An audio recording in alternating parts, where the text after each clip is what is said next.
I'm gone, I exclaimed. Go! And don't come back, my wife replied. Normally, I would reply, screw you, on my way out the door, but today I didn't want my last words to her to be so uncivilized. In our 14 years of marriage, we've had many exchanges, but I've always come back. But not this time. A few days later, she realized what I meant this time. Over the last 7 months, Jenna, my wife, had become more and more verbally abusive. I didn't realize what was going on. Her snide remarks were sarcastic, to say the least. I started avoiding her as much as possible so as not to make things worse. Each day I would linger longer and longer at the car. Sometimes I even came home after Jenna and Carrie, our 13-year-old daughter, had eaten dinner. I had to get my own food. Sometimes there were leftovers. But lately I think they were in the trash before I got home. My name is Kurt Kaminsky. Technically my name is David Kurt Kaminsky, but my dad's name is also David, so they started calling me Kurt from the beginning so there would be no confusion. No, I'm not a junior. My dad's name is David John Kaminsky. Why he didn't make me junior is beyond me. I would have been happy to be called Junior or even DJ, but no, I would have been called either Kurt or DK, and DK just didn't sound right. Yes, I am Polish, or rather, an American of Polish descent. Yeah, I've heard all the jokes. Well, maybe not all of them. They seem to come up with new ones every year. I've heard relatively innocuous ones like, you know why Poles spell their name with ASCII on the end? Because they don't know how to spell Sani. To the more offensive, do you know why Polish and Polish are spelled the same way? Because they don't know the difference between shit and shinola. And of course I've heard worse, which I won't repeat here. Being the only person of Polish descent I know, not counting my father, living in this small town of about 10,000 people, I've been the target of many such jokes. Technically, I'm only half Polish, the other half, on my mom's side, being German, French, Irish, and English mixed into one. But since my last name is Kaminsky, I'm Polish. But I digress. Let's get back to the current issue. My wife, soon to be my separatrix, is not who I thought she was. I only found out 4 weeks ago. As I mentioned, I was spending more and more time away from my wife because of her abusive attitude. After coming home several times without dinner, one Monday night I decided to grab a bite to eat at one of the local restaurants. I was sitting in a booth and was about ready to order when I suddenly heard a conversation between two guys in a booth on the other side of the partition. My attention was caught by a phrase that included the word Pole. I listened and heard one of the men say, "So you've been having fun with a Pole's wife for a while now?" Even before they were married. I actually entertained her on their wedding day and he didn't know anything. I didn't recognize the first guy's voice, but I recognized the second guy. It was my best friend George Curry. I sat there stunned. I know they kept talking, but I didn't hear anything else until I heard George say, "Yes, we get together and have sex at least twice a month." Kurt is so busy in the parking lot he doesn't even know what's going on. Again, doesn't know. At that moment, the waitress came over to take my order, and I quietly said, "Excuse me, I have to go." I left, heading away from their booth so they wouldn't notice me. I couldn't believe it. My wife Jenna with my best friend. He was even the best man at my wedding. He is also my mechanic, well, and will be for a while. He's not really my mechanic because he's officially an independent contractor that I use exclusively to repair and inspect all of my cars. In case you haven't guessed, I own a used car store. Yes, I'm a used car salesman. I've heard all the jokes and insults too. However, my business is very good. People know they are getting a great car at a good price. They also know that I am responsible for my cars. If problems arise, I take care of them. George has always been a good mechanic and I keep him busy and pay him well. I wanted to hire him, but he said he wouldn't respect himself if he had a Pole as a boss. He said it in jest, but I knew he meant it. Despite this, I hired him as my independent mechanical contractor. He wasn't very independent, though. In fact, I was his only source of income. That fact would be his undoing. I walked out of the restaurant and drove around. Could it be true? I asked myself, or did he just blow smoke? I could hire a private investigator, but if what he said is true, they only met twice a month. That could be a big waste of money. However, what I could do was check her phone and email. That's what I decided to do. I got home and Jenna was as moody as ever. I was fine with that. I didn't want to talk to her until I knew the truth. After she fell asleep on her side of the bed, I got up and checked her email. There was nothing suspicious there. Her phone was password protected, but it didn't take me long to determine that our daughter's birth date was a code. I saw a few messages, which could be taken the wrong way if I was so inclined, but none from George. His name was on her contact list, but then again, he was my best friend, so that wasn't unusual. Maybe he was just babbling nonstop, I thought. Her behavior lately, however, made me think something was going on with her. Maybe not with George, but with someone else. I got into bed and tossed and turned, trying to sleep. It was sometime after 2:43 a.m., because that was the time on the clock the last time I looked at it. The next day, George showed up at the car dealership and made a joke in Polish. It was not uncommon for him to do that, but I usually laughed a little and then left it at that. Today, however, I lashed out at him. "George, what the hell do you know about Poland? I bet if I laid out a map of the world, you wouldn't even be able to point it out. You joke like all Poles are dumb, but I bet they could point out the United States and even our state on a map. Why don't you get down to business?" George looked at me and didn't know what to say. He knew I was right, but he couldn't point to Poland if his life depended on it. George had never been one for book smarts. He was good-looking. He had street smarts. He knew a lot about motors, but he'd never been a college student. That's probably why he hung around me in high school. I helped him with his homework so he could at least graduate. Now I was beginning to rethink my choice of friends. He was making me rethink my choice of wife. I went into my office, closed the door, and began to ponder how I could get evidence of what might be going on. I couldn't meet them face to face. They would just deny everything.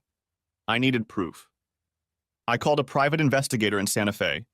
I told him my concerns. He said, "Considering this only happens twice a month, it would be too expensive to keep track of them. You could put a tracker on your wife's cell phone. At least you will know where her phone is whenever you check it. You could also install cameras in the house, but unless you buy really good cameras, and by good I mean expensive, they will probably be found. Even if you did buy expensive cameras, unless your wife doesn't notice her surroundings, she would probably notice something else. I think if I were you, I would set up a tracker on her phone and hope to catch them in a motel or something." I recommended tracking software to him and told him I would send him a check for all his help. "I haven't done anything. You don't owe me anything." He said, "All the information I gave you could have been obtained on the internet." "Well, I reached out to you for an appraisal, and you gave me some good information, so expect a check in the mail. If you're ever in Silver City, stop by Kaminsky's car dealership and tell him hello.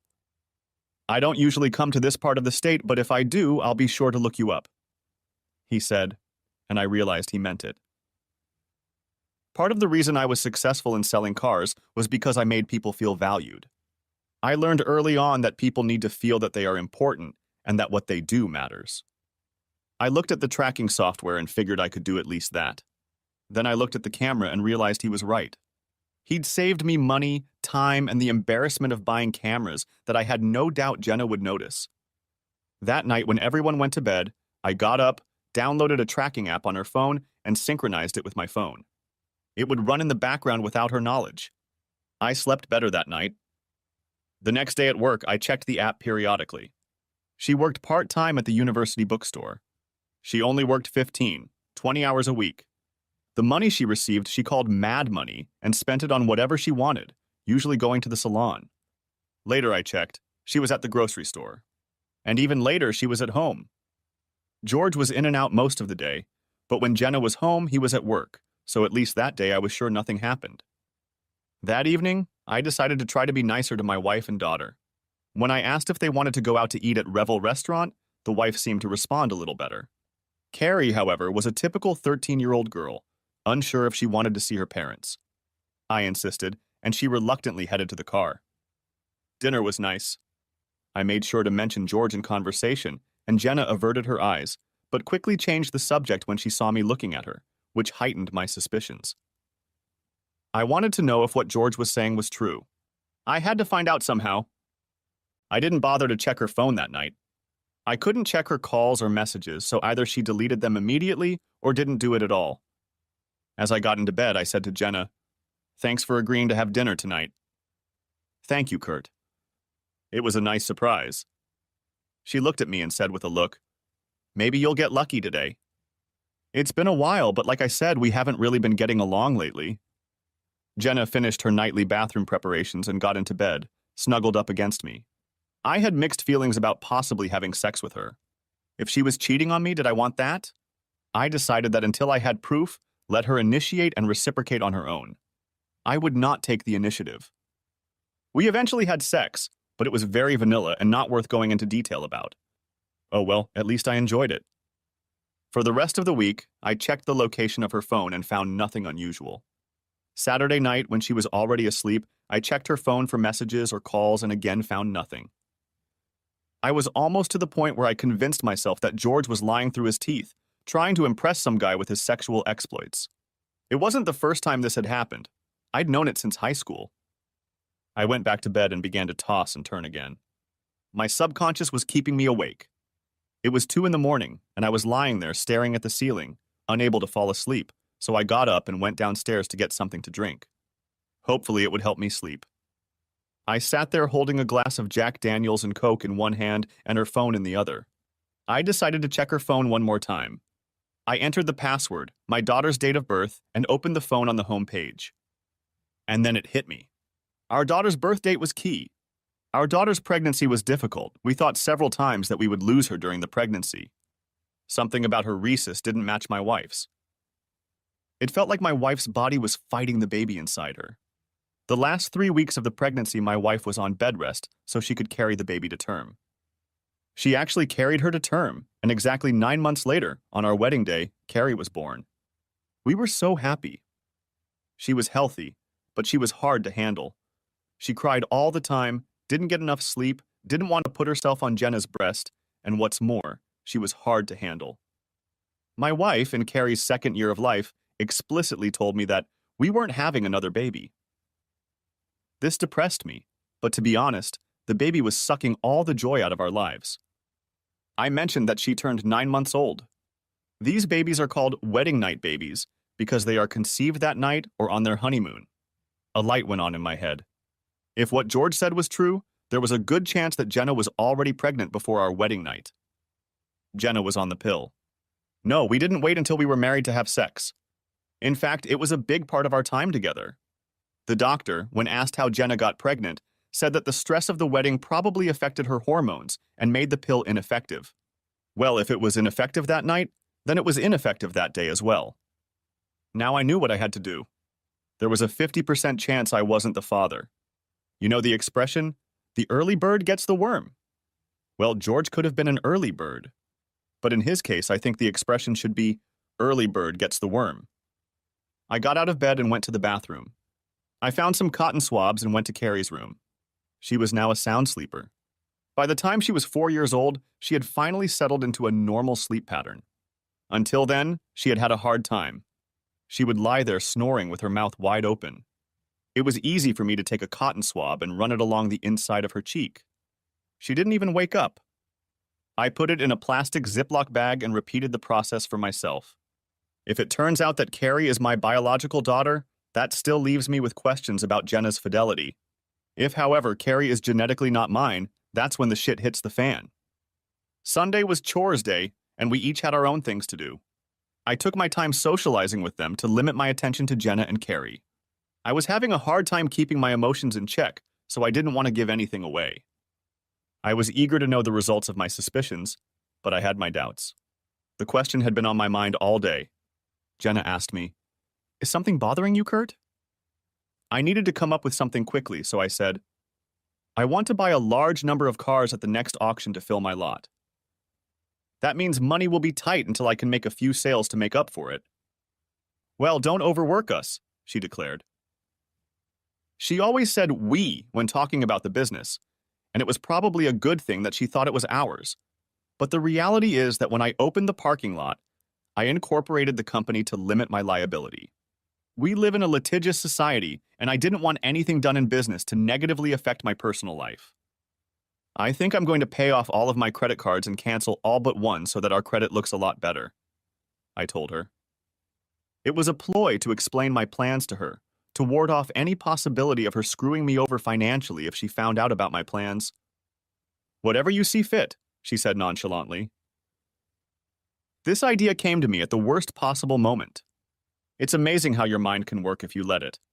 It would limit the possible consequences if what I expected turned out to be true.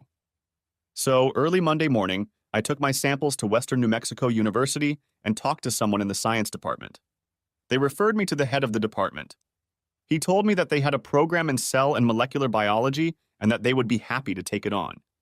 I gave him some of my business cards and told him that he or anyone who would work with the samples would get a 10% discount on the purchase. He seemed to appreciate that and said, "I'm thinking of swapping my Camry for a newer car. I may have to stop by and see your range. If you don't find anything you like, just let me know and I'll work with you to find something you'll like," I told him. "Thanks, I will," he replied. I know I smiled as I drove out of the university, but it was a concerned smile. The results could be the end of my marriage. When I told Jenna about buying new cars to add to my fleet, I just hid my concerned expression. Now I thought that's not a bad idea. I called Paul, my accountant, loan officer, and part-time salesman, into my office and told him about my idea. "We're going to make it work," he said. "Paul, there's something else I'd like to do. I'd like to pay off the mortgage on my house. Can we arrange a lump sum payment so I can do that? Let me take a closer look at the financials and get back to you this afternoon." As he was leaving my office, I thought about calling my lawyer and asking for a referral to a family lawyer. But then I thought, you may be in a hurry. Let's see what the results are first. After all, I hadn't yet found any evidence that my wife was having an affair. In the afternoon, Paul showed me the spreadsheet and we discussed the next steps for both of my plans. The next 2 days were some of the longest.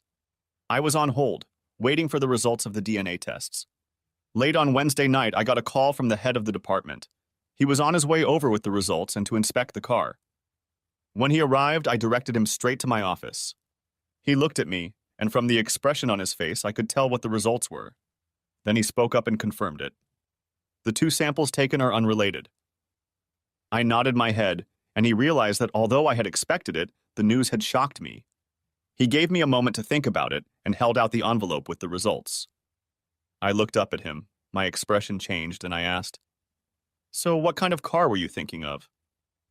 "I know this is going to sound corny, but I just turned 50 and I'm looking for a sports car."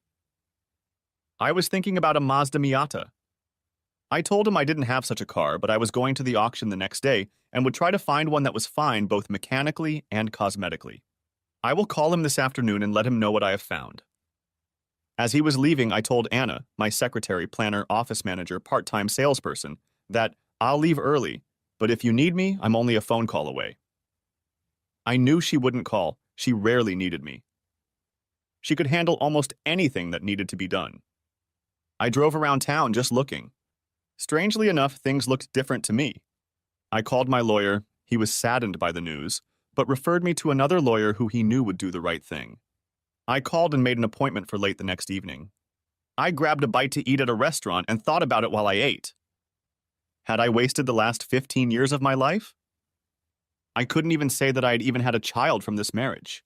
Sure, I still considered her to be my child in some way, but biologically she was not. What was I supposed to do next? I realized I couldn't act like I didn't know anything. Of course, I had been ignorant before, but now that I knew, there was no turning back. One thing I knew for sure, George would pay. I didn't care that he had been my best friend for years. With friends like him, I could use enemies. Jenna was going to pay too. I wonder if she knew Carrie wasn't mine. Even if she didn't, she had kept that secret from me, the secret of her wedding day sex with my best man, my best friend. Now I had no reason not to believe what I overheard. She had sex with him at least twice a month. I was starting to get angry, and before I got out of control, I needed to be alone, away from everyone. I needed to call Jenna and tell her I wouldn't be home that night. I couldn't go home. I would probably do something that I would go to jail for. She answered the phone. "Hey, Kurt." "Hey, I'm going to spend the night in Albuquerque so I can be ready for the auction at 8 o'clock, I said in an emotionless tone. Okay. Have a safe trip," she said. I don't usually go to Albuquerque for an auction, so this was unusual. I wondered if she'd take advantage of the fact that I'd been gone all night. She'd have to blame Carrie on my parents, and that would be hard to explain. However, throughout the evening, I will periodically look at her phone tracker to see if she decides to go somewhere else. I drove the roads all the way to Albuquerque. I wanted to buy at least 20 cars, including a Mazda Miata. I would arrange to have them picked up or shipped back to my lot after the auction was over. The question swirling around in my head was, who should I have do their mechanical inspections? I knew George wouldn't get any more work from me after his routine inspections and repairs were done. When he heard that I had bought 24 cars, dollar signs would appear in his eyes, and he would know how much he could charge me for all that work. However, that will not happen, and I will keep it a secret until the last minute. I will need to talk to one of the local dealers at the auction to see who is good enough and trustworthy enough to inspect them before shipping them to our little town. I got to Albuquerque about 9 o'clock and got a room at the Best Western Hotel. Even though I was the owner, I couldn't justify having to pay the company bill for an expensive hotel. The room was comfortable, as was the bed. It was everything I needed. I am a simple person with simple needs.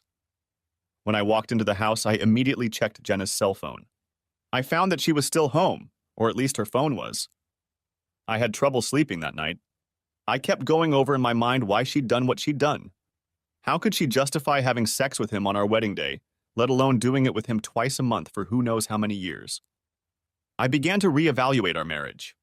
It had never been perfect, but I thought we only loved each other. I knew now that it had been a delusion on my part from the beginning. The first few years after we got married, things weren't easy. Of course, we were not expecting a child right away. Initially, we planned to wait 3-4 years and only then start a family. 3 children was something we had agreed on even before we got married. However, the fight with Carrie ruined those plans. And when I found out that it was my best friend who ruined those plans, the whole struggle seemed futile. 14 years of wasted effort. Sure, there had been good times, but even those were now overshadowed by this news and the possibility that they might have been bloody throughout our marriage. If Jenna hadn't been having fun with George, maybe I would have gotten her pregnant, and maybe she wouldn't have had such a bad pregnancy and a difficult baby that made her not want anymore. George ruined my life when he had sex with my future wife on my wedding day. Now he entertains her at least twice a month, and I'm sure he's laughing at the ignorant Pole the whole time. He's going to have to pay, thought I, lying down and trying to sleep. I was furious again. I needed to calm down or I wouldn't be able to sleep. I turned on the TV to some mindless comedy program. The laughter helped calm me down, and by 11 o'clock I was ready to fall asleep in anticipation of a long day. The auction went great. I got some great cars at great prices and met some dealers from around Albuquerque. I didn't see any Miatas at the auction, so I started asking around to other dealers. 2 of them had these cars, one red and one black. I asked them if they would be willing to make a deal when I found out what color my customer preferred. Sure, they said. Just let me know what cars you have in the parking lot and we'll get it done. I needed to come to this auction more often. Networking with other businessmen and businesswomen in the same line of work inspired me to expand my business. It also took my mind off my problems. After lunch, when I met with my attorney, the news was not good. I would lose half of everything and have to pay child support and alimony. Child support for a child that wasn't even mine. That's when I decided I wasn't going to get a divorce. Instead, I'm going to leave her with George's baby. I'd pay the mortgage on the house. She could stay in it, but my name would be the only name on the deeds, so she couldn't sell it. If I left but continued to pay taxes and utilities, she wouldn't be able to file a quitclaim deed and take the house. True, I had to decide what to do with my business. It was organized as a corporation, but somehow I knew that if I didn't do something to protect it, I could lose it. I'll have to talk to my business lawyer about that. When I walked in the door of my house, I was exhausted from the long day, so I told Jenna, "I'm tired. I'm going to take a shower and go straight to bed." And I made my way to the bedroom. "Would you like some dinner?" She turned to me. "No, I had a late lunch," I replied. At least she thought to ask. The shower was beautiful. My problems seemed to almost melt away. I had problems, but I was on my way to solving them. I fell asleep a few minutes after my head was on the pillow. I had been stressed out for the past week, and now that I had started making a plan of action, my mind could rest. I woke up early, refreshed, and headed to the office before Jenna and Carrie even woke up. I had things to do and plans to make. When the employees started arriving, I found myself knee-deep in spreadsheets, financial reports, and sales projections. I told Paul that I had purchased 23 cars and that within a week we would be closing a car deal at the dealer in Albuquerque. I told Anna not to assign George any more work and to keep it a secret. She looked at me with a perplexed expression and said, "You're the boss." "Thank you, Anna. You're irreplaceable." When 9 o'clock came, I called my business attorney and asked him what I should do. "Well, your business is incorporated, but there may still be a way she can get you to sell it to get half its value." "Have you thought about selling it beforehand?" "No. Do I need it?" "It will keep the business out of her hands," he said. "This business is my life. I can't get rid of it," I told him. "Okay, let me take some time to think about it and do some research. I'll call you at the end of the week." This news was devastating. I had worked hard to build my business into what it was today. This is my baby, unlike Carrie, I thought to myself. Now I was filled with rage again. Part of being a good business person is the ability to compartmentalize and multitask. I needed to put my personal problems aside and get back to business. The first thing I did was call Doug, the department head who determined that what George had said was true. "Doug, Kurt Kaminsky. I have information on 2 Miatas that might interest you. One is red and the other is black. Are you still considering them?" "I will if the price is right," he said. "What color are you interested in?" "I'll bring it here so you can look at it, and then we'll discuss figures. Even if we can't agree on a price, I'm sure I can sell it without too much trouble." "Which one would you suggest?" he asked. "Each color has its pros and cons. The red color of a fire truck is eye-catching, but it fades faster. Black looks elegant, but it heats up quickly in our climate. Let me ask you, will this truck be stored in your garage when you are not using it?" "Yes, I can do that." "Then the red won't be in the sun a lot, so fading won't be an issue." "I would choose it unless you think black is more your style." "The color red sounds great. How soon can I see it?" "Is Monday or Tuesday good for you?" "Sure, call me when you get it." Obligatory. I hung up and called the dealer who had the red one to arrange an exchange. He was interested in the BMW in my parking lot. It had been parked there for 3 months, and he'd have a better chance of selling it in the big city. By this time, George had arrived. He had several cars that still needed repair. Being an independent contractor, he could come and go as he pleased, and as long as the work was done when I needed the car, that was fine with me. He overheard several salesmen talking about the 23 cars that would soon be in our warehouse. He looked into my office and said, "Hey, Kurt, when are these cars coming in from the auction? I want to make sure I have a schedule to make them in time for you. The auction house will arrange for them to be delivered here." "It will happen late next week or early next week," I told him. I had a hard time talking calmly to him, that damn traitor. "Okay, I'll contact Anna and ask her to put me on the schedule," he said. I only grinned to myself as he walked away. That weekend, I tried to keep my distance from Jenna. I did yard work and ran a lot of errands. I didn't even bother checking her phone tracker. It didn't matter to me anymore. I felt nothing but contempt for her. The fact that I was raising someone else's child was unforgivable. Monday, I was at the car dealership again. I called the dealer in Albuquerque and told him I would come to Beamer and pick up the Miata. He said, "Great, we'll have a late lunch when you get here." It was a nice day for a trip, and I informed Anna that I would be gone all day. "Hold down the fort," I told her. "Will do, boss," she replied. She really was irreplaceable. I need to give her a raise, I said to myself. The ride was pleasant, and so was the lunch. The other host made me feel very welcome, and I felt like I had made a new friend. On the way back driving the Miata, I was really enjoying myself. The top was down and the wind was fluttering my hair. I decided I would call another dealer and order myself a black one. I needed to live a little, and I wouldn't be needing another 2-seater anytime soon. I pulled into our driveway in a red sports car. Jenna looked out the window and must have said something to Carrie, because they both came out to look at him. "Honey, why do you need this car?" "You know we need something with a back seat for Carrie." She said it condescendingly.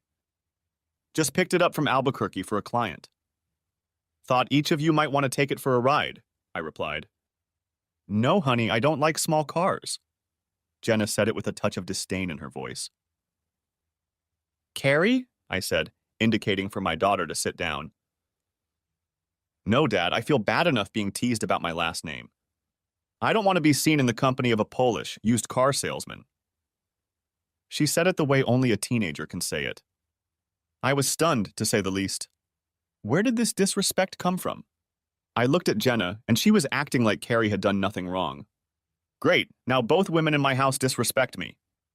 I know teenagers aren't supposed to be best buddies with their parents, but the hurtful way she said it made me look at my whole family life as a sham. Well, I'm going for another ride. I'll be back anytime, I said, putting the car in reverse and pulling away. I drove the roads in and around Silver City, burning with anger. My marriage was rapidly deteriorating. When I finally pulled into the driveway at 9:30, I immediately went upstairs, hopped in the shower, and crawled into bed. When I didn't come down after my shower, Jenna came upstairs and walked into the room. The light from the hallway was shining directly into my eyes, and I squinted to cover them. What, are your feelings hurt because we didn't get all enthusiastic about the sports car? Aren't you going to go downstairs and spend time with your family? You're not only Polish, you're also a kid. Where did that attitude come from? I had to believe it came from George. She spent time with him, and his reproachful attitude toward my heritage was passed on to her. Now she's passing it on to her daughter. It was her daughter, not mine. I should probably get that into my head. I may have to support her, but she is not my daughter. It sounds like you and your daughter would prefer not to have a Polak around, so you can just back off. I was furious, and her attitude wasn't helping at all. She was going to regret treating me like that. Needless to say, the Kaminsky house has been quiet and cold ever since. The next day I called Doug and he came over to check out the Miata. He was thrilled. We talked numbers and he was surprised that he got a great price, $3,000 less than Kelly Blue Book. As he was about to leave, having filled out the paperwork, he said, "My best friend is in charge of purchasing for the university, and we change 16 cars about every 2 years. I know that's not a lot, but could you talk to him?" "Always happy to do business, and you know I'll make a deal with them," I said. "I'll have Jim call you later this week." "Thank you," said I. "That's how I grew my business, by treating people right and letting them know I appreciate their recommendations." On Wednesday, I got a call from my lawyer. "Hi, Kurt. I think I have a solution to your potential problem. Would you mind stopping by this afternoon and discussing it with me?" Of course, I can't wait to get started. The atmosphere around my house is becoming simply unbearable. At the meeting that day, I listened to the plan and I liked it. It will take about 2 weeks to implement, but if it works, it will be worth it. During those 2 weeks, I quietly moved my personal belongings and tools out of the house and into an apartment in a neighboring town. Also, during those 2 weeks, George was anxiously waiting for those 24 cars to arrive so he could do some work for which he could bill me. When he asked, I just put it off. This past weekend, I did yard work, and when Jenna and Carrie weren't around, cleaned out the closet and dressers. Jenna did laundry during the week so she could do what she wanted to do on the weekends. It was good for me because she didn't notice my closet emptying. So I went back to that Monday night when I told Jenna, "I'm out of here." She was rude to me again and disrespectful to both the Pole and the used car salesman. I reinforced this by calling her a cunt. She hated that word. Then she exploded, and that's when I told her I was leaving. I used to go to a motel for a night or even two, depending on how pissed off I was. On Tuesday morning, after the explosion, I arrived early in the parking lot, and as my employees were entering, I asked them to go into the conference room. I closed the door behind them. I had weekly meetings, so this was not unusual. I started the meeting. "Good morning. As you all know, the cars I bought a couple weeks ago arrived yesterday afternoon. They have all been inspected and prepped, so they are ready for sale right now. We are no longer using George to do any work. If he asks you, tell him we have decided to go in a different direction and leave it at that. You've all been amazing. You're like family, so it's hard for me to accept what comes next." I paused and wiped a tear from my eye. I sold the business. They all looked at me with surprise in their eyes. "However, as far as your job is concerned, nothing will change. Well, with the exception of Anna, you will take over some of my duties, and of course you will get a corresponding raise in salary." Everyone, even in their surprised state, began to congratulate Anna. They all respected her and knew she deserved it. "Anna, after the meeting, please come and talk to me. We will discuss some points. I'll still be involved, but only on a consulting basis, and I'll probably sell occasionally. I don't want to take sales away from any of you." They were all glad that I would still be around, at least sometimes. The meeting was over, and as we walked out the door, George was standing there. Hey, why wasn't I included in the meeting? At most of the previous meetings, he had been included.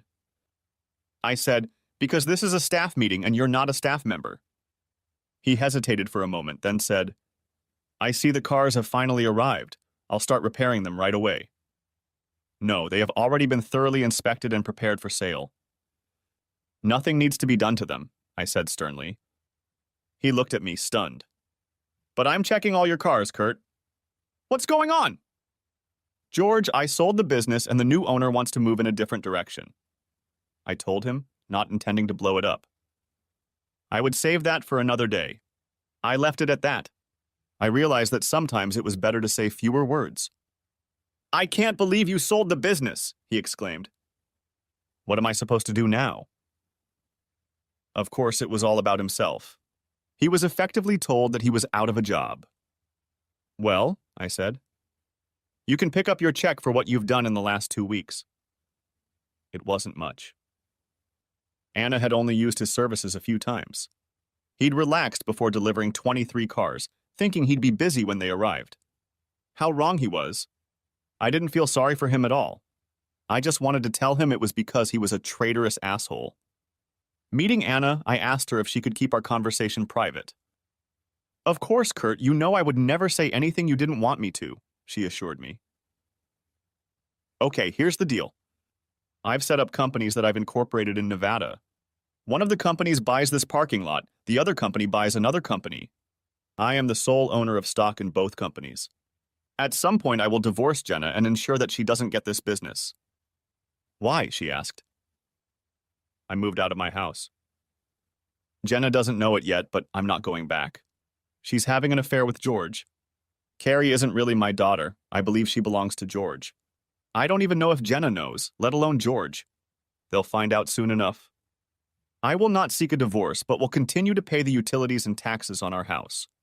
That way she can't say I left her and take everything I own. Just in case she files for divorce due to irreconcilable differences, I don't want her to be able to take the business. That's why I've arranged for the company to be bought twice. Let them try to figure out what's going on. The proceeds from the sale will be used up by the time she gets around to finalizing the divorce. Besides, I'll make next to nothing on consulting and a few sales commissions. Anna, you are quite capable of handling day-to-day affairs. I'll be ready to call if you have any questions, but let me just say that I trust you and trust your judgment. The smile returned to her face when I told her about the new owner, but when she heard about Jenna and George, she looked like she was ready to shoot someone. She was a woman I truly admired and respected. I continued. I have one more task for you and then I will leave you. I need you to order new signage and letterhead. We are changing the name of the business. This will further cement in George and Jenna's minds that the business was sold to someone else. The new name will be Graceless Auto. I spelled the name to make sure she got it right. She looked at me with bewilderment. I said, someday I'll tell you why I chose that name. Suffice it to say, it tells the whole story. She still looked puzzled, but trusted me enough to follow my instructions. With those words, I left, saying a few words of farewell to everyone. I got into my car, an Audi, and drove down the road toward Albuquerque. I had been driving for about 2 hours when the phone rang. The caller ID told me it was Jenna. I hadn't expected her to call until this evening. It had been like this many times before when I'd gone away. I'd go away for a day or two, she'd call, we'd talk, and I'd come back. Things would change for a while, and then we would be back to the same. After a while, we would have another fight, and the cycle would start all over again. I decided to answer the phone, expecting to hear what nonsense she would spout this time. Hi, I said through the speakerphone microphone. Kurt, what's going on? She said somewhat uncertainly. Nothing, just going to Albuquerque. Why are you going there? She asked. To get the car, I said without emotion. So what I heard wasn't true, she said. So George had to call her. Figures, call your mistress to find out what's going on with her husband. I don't know, I said. What did you hear?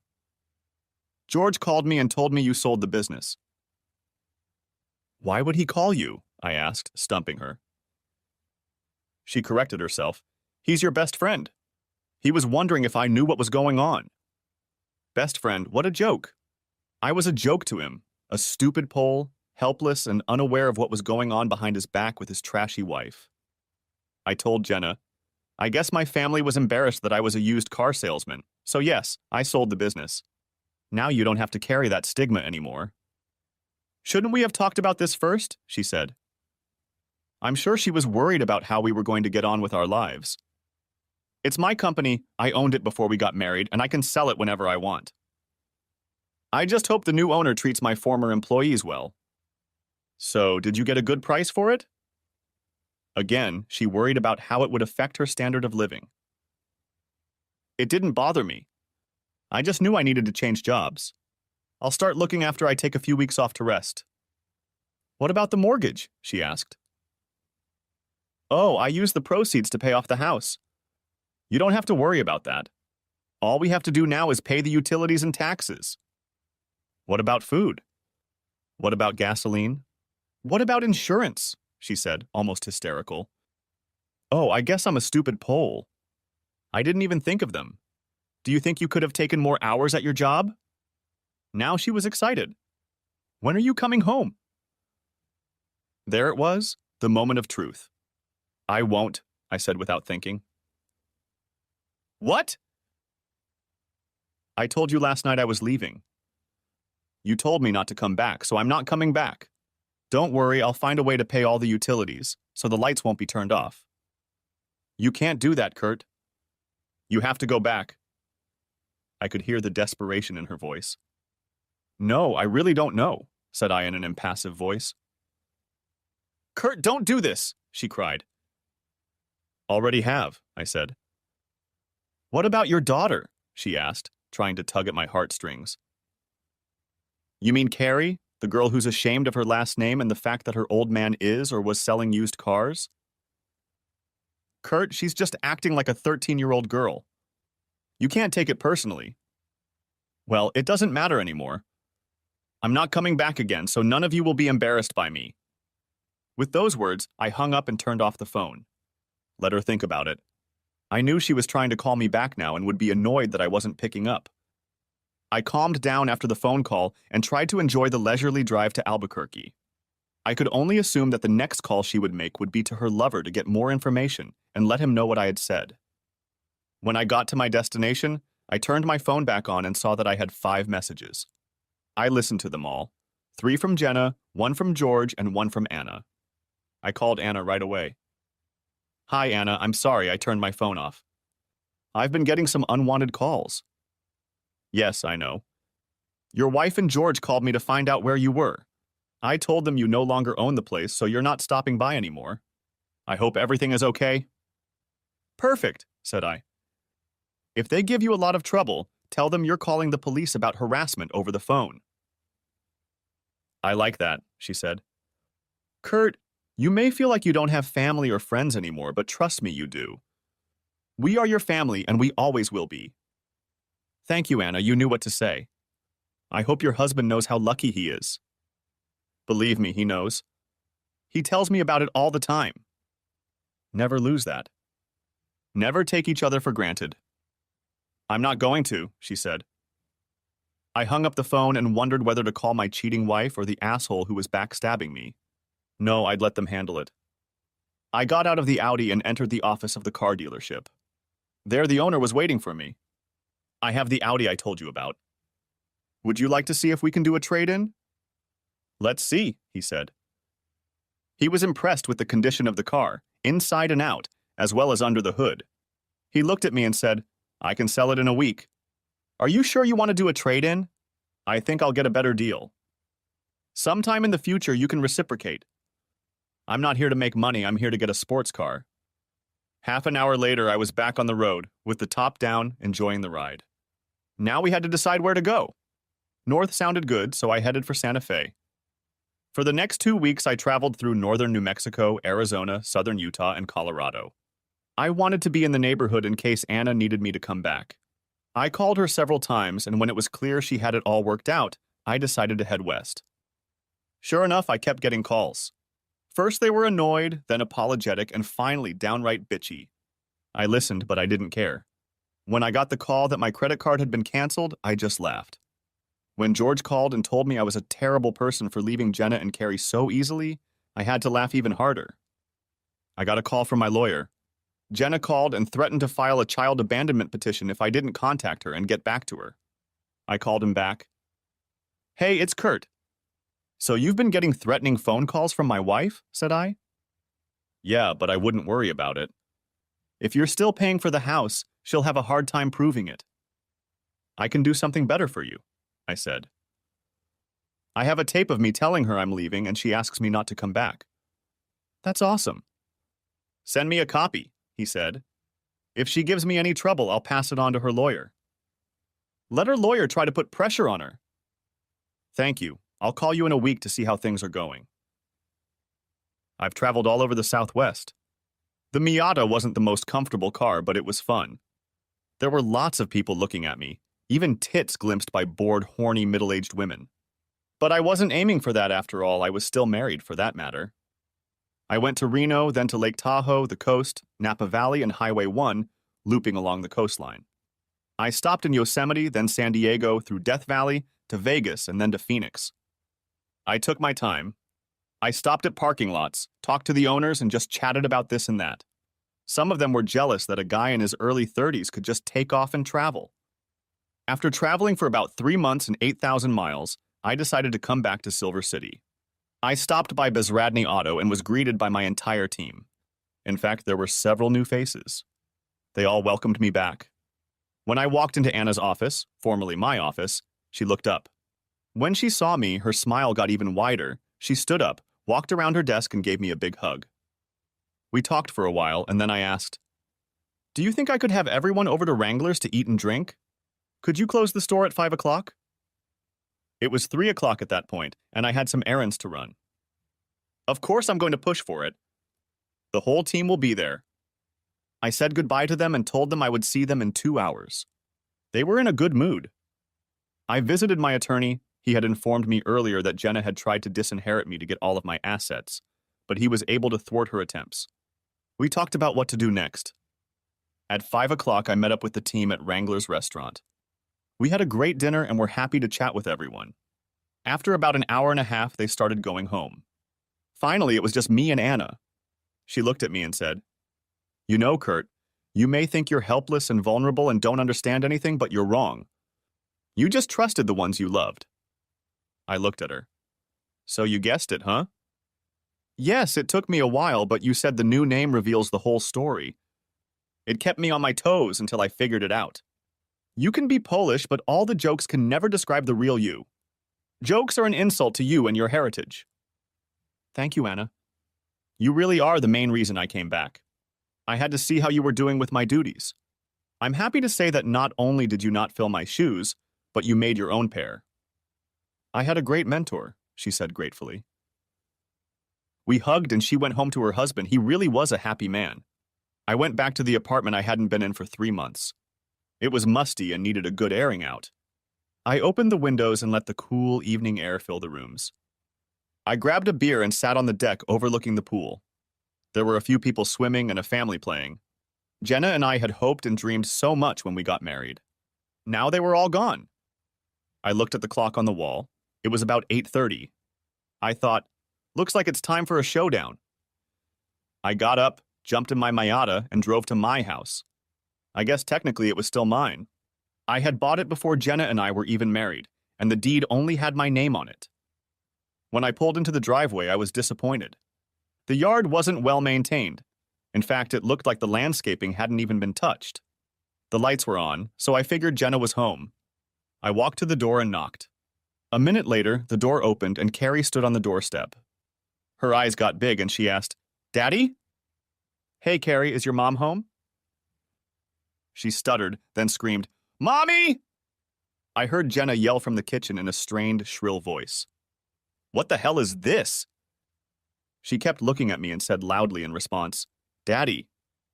Jenna came around the corner, saw me, and screamed, "Where the hell have you been?" I decided to answer her shout in a calm, even voice. "Traveling." At that moment, George came out of the bedroom wearing only boxers. "Oh," I said, "the whole family is here. Mom, Dad, and the baby." "What the hell are you talking about?" spat out Jenna in response. I suppose George moved to take my place after all. It is his by right. Jenna looked at me with a puzzled expression. Carrie replied, He lost his apartment after you fired him, and Mom needed a man to help pay the bills and do other things since you just left. You could feel the rage in her voice. Well, young lady, it seems you have been misinformed. She hated it when I corrected her. George was never my employee. At his insistence, I couldn't fire him. As for the bills, all the utilities are paid, as is the insurance on the car. What about the groceries and gas in the car? Shouted Jenna. You had a job. Did you lose it? I know it used to be just your mad money, but it was enough for groceries and gas while I was gone. So you think you're going to come back and move in with us right away? She asked. No, I'll wait until you and your lover find a place of your own. It was obvious they were sleeping together in my house, and Carrie seemed fine with that. I'm not moving out of my house, said Jenna. Correction, this is my house. It was mine before we were married, and only my name is on the deed, I replied. Well, you left, now it's mine. The law doesn't work that way. Because I paid the utilities and taxes, I am still the legal owner, and even though I was away for a short period of time, I still own it. Don't worry. I'll give you lovebirds until the end of next month to find a place to live. Just don't forget to bring your daughter with you. What do you mean, your daughter? She's our daughter. Truer words cannot be spoken, said I with a smirk on my face. Jenna looked puzzled. I then turned to Carrie. Carrie, I know you hate being called Polish, so I have good news for you. I'm not your real father. I'm George's. The silence in the room was deafening. After a moment, Jenna meekly asked, What? Yes, Jenna, it looks like your little indiscretion on your wedding day resulted in a baby, just not mine. But you have good news, Carrie. You can now take your real daddy's last name and become Carrie Carey. I wonder if maybe Mom didn't insist on the name Carrie in memory of her lover. I looked at Jenna and she looked at George. He was white as a ghost. What, George? You don't want to be a daddy? Well, that's too bad. Take the responsibility. Look on the bright side because it's only another 4 years and then college.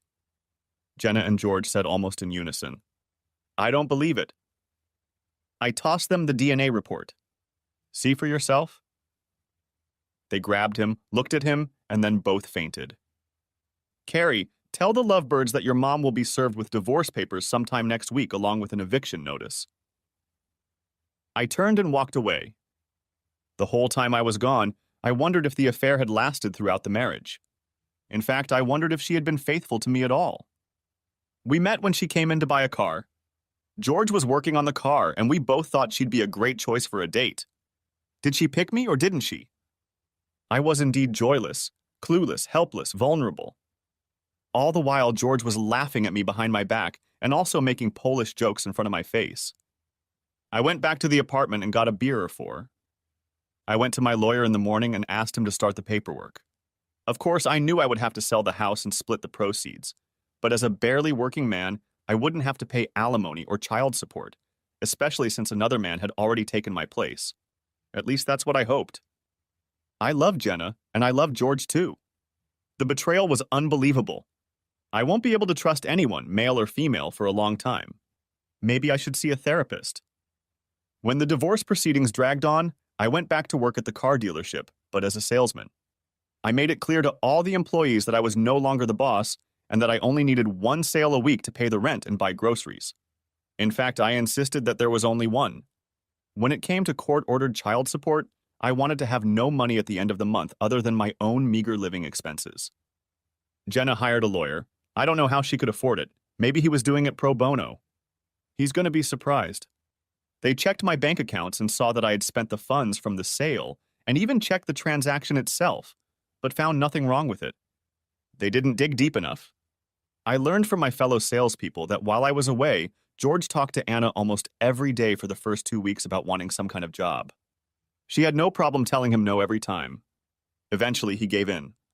Now he wished he had never gotten his ASC certification because the only job he could find was at Valvoline Quick Oil Change, where he was making $13 an hour. I hoped Jenna had switched to full-time work or they would have a hard time making ends meet. I contacted the realtor and informed Jenna that I was putting the house up for sale to split all of our possessions 50-50. She had already been served with an eviction notice, so she had to move out before the house was sold and closed. One night, there was a knock on my door. Of course it was Jenna. I opened the door, looked at her, and asked, "What do you want?" "Kurt, can we talk?" "I don't think it's a good idea. We're litigating against each other." "Come on, Kurt, it's just me here. No lawyers. Can't we sit down and have a polite conversation?" "Yeah, I guess so, but let's go to the Denny's," I said. "So there are witnesses," I thought to myself. I didn't trust her enough to be alone with her. We were sitting in a booth at Denny's restaurant, and after a couple minutes of pleasantries, I asked, "Why, Jenna?" She looked at me, hesitated, and said, "I guess the simple answer is that I liked you both, and I couldn't make up my mind." "So you were dating both of us at the same time?" She lowered her gaze to the table and replied, "Yes, but George asked me not to tell you anything because he knew it would ruin your personal and working relationship with him." "When I asked you to marry me, why did you say yes?" "Because I loved you." "What about George?" I asked. "I loved him too, but I knew he would never be a husband. When you asked me, he and I discussed it and ended our relationship. I wanted to focus on us and preparing for the wedding. So on our wedding day, when you let him have sex, you said, 'I'm marrying him, but you're still my man.'" She began to cry. "It wasn't like that." "So what was it, Jenna?" She hesitated, then said, "I didn't want to lose him, and he didn't want to lose me." "Well, now you have each other and your baby. By the way, you did a great job coming up with a name for her. I didn't even memorize it until I had time to think about it during my 3 months on the road. I didn't know Carrie wasn't yours. I really didn't." Then she looked at me and said, "Kurt, I wanted to talk to you tonight to tell you that I still love you." "It's nice to hear you say that, Jenna, but I don't think you know what love is. I loved you more than anything or anyone else, but you obviously can't say the same. I loved you, but I can honestly say I don't anymore. I loved you with all my heart, but now I have nothing but contempt for you." When I said that, she looked up at me and realized that our relationship was over. There would never be an us again. I had to ask her another question. "Have you ever stopped?" She hesitated, then apparently decided it didn't matter and told the truth. "We never really stopped. We had lulls, but we got together, usually twice a month."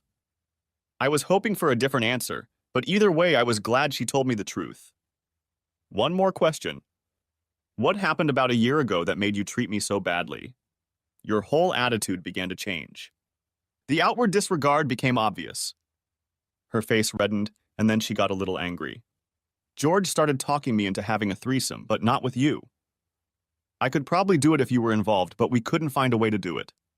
He kept insisting on it, and it made me resent you for something I know you would never do.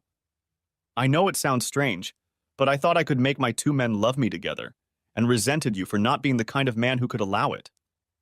"So have you ever done it?" I asked. "No, I thought about it, but then you left and my whole world came crashing down." "Well, now you can do it knowing that I don't care." "What you do, I don't care anymore." We both knew the time for talking was at an end, so I paid the bill and we went to our cars. 4 months later, we stood in front of a judge and he declared us divorced. George was there too. As we were leaving the courthouse, Jenna said, "How about an old-fashioned drink?" "Sure," said I. By this time, the dislike I had harbored for the two of them was gone. Then I thought, this will be the last time I have to be with them. From now on, they can be alone together. Let those pigs live in their own filth. They deserve each other. Ha! Jenna will have to get used to a lower standard of living. Okay, so maybe the hostility wasn't gone. We drove to Wrangler's, and as we started walking in from the parking lot, I thought, this sounds like a lot of anecdotes. This one started like this. A crooked cunt, a conniving asshole, and a Polish guy walk into the bar. The bartender yells as we walk through the door. "Hey, we don't serve the likes of you here!" The cunt and the asshole look at each other. Then the asshole says, "Hey, you can't refuse service just because he's Polish." The bartender says, "The Pole can stay, but the health department won't let us keep cunts and assholes in plain sight in a catering establishment." It was Gus. I offered him a heck of a deal on a classic car someone had turned in. He's treated me like royalty ever since. He loves his 1972 Gran Torino and treats it like a child, cleaning and polishing it from the front chrome to the taillights. I may be Polish, but I'm a respectable man. Thanks for watching. I hope you enjoyed it, so subscribe to my channel and watch the next video.